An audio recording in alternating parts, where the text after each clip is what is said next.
أعوذ بالله من الشيطان الرجيم. بسم الله الرحمن الرحيم.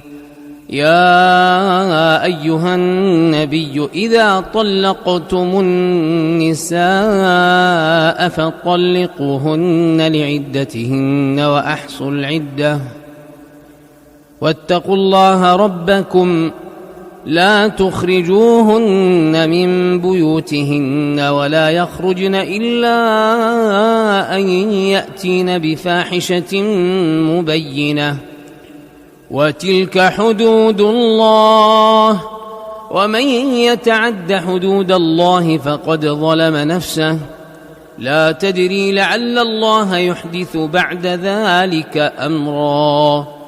فإذا بلغن أجلهن فأمسكوهن بمعروف أو فارقوهن بمعروف وأشهدوا ذوي عدل منكم وأقيموا الشهادة لله ذلكم يوعظ به من كان يؤمن بالله واليوم الآخر ومن يتق الله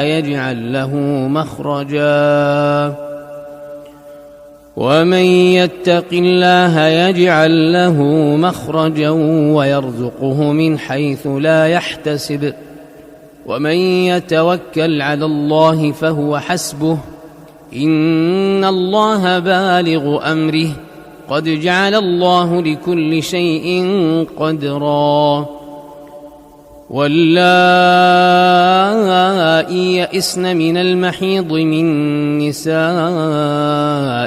إن ارتبتم فعدتهن 3 أشهر واللائي لم يحضن وأولاة الأحمال أجلهن أن يضعن حملهن ومن يتق الله يجعل له من أمره يسرا.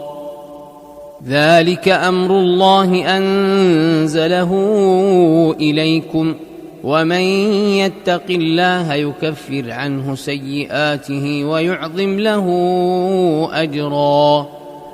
أسكنوهن من حيث سكنتم من وجدكم ولا تضاروهن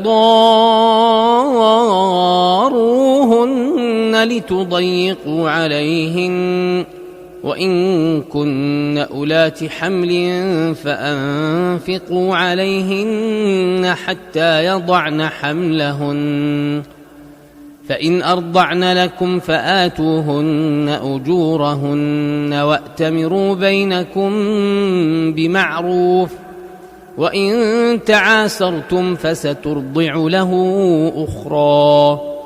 لينفق ذو سعة من سعته ومن قدر عليه رزقه فلينفق مما آتاه الله لا يكلف الله نفسا إلا ما آتاها سيجعل الله بعد عسر يسرا. وكأي من قرية عتت عن أمر ربها ورسله فحاسبناها حسابا شديدا وعذبناها عذابا نكرا فذاقت وبال أمرها وكان عاقبة أمرها خسرا. أعد الله لهم عذابا شديدا فاتقوا الله يا أولي الألباب الذين آمنوا قد أنزل الله إليكم ذكرا رسولا يتلو عليكم آيات الله مبينات ليخرج الذين آمنوا وعملوا الصالحات من الظلمات إلى النور ومن يؤمن بالله ويعمل صالحا يدخله جنات تجري من تحتها الأنهار خالدين فيها أبدا قد أحسن الله له رزقا. الله الذي خلق 7 سماوات ومن الأرض مثلهن يتنزل الأمر بينهن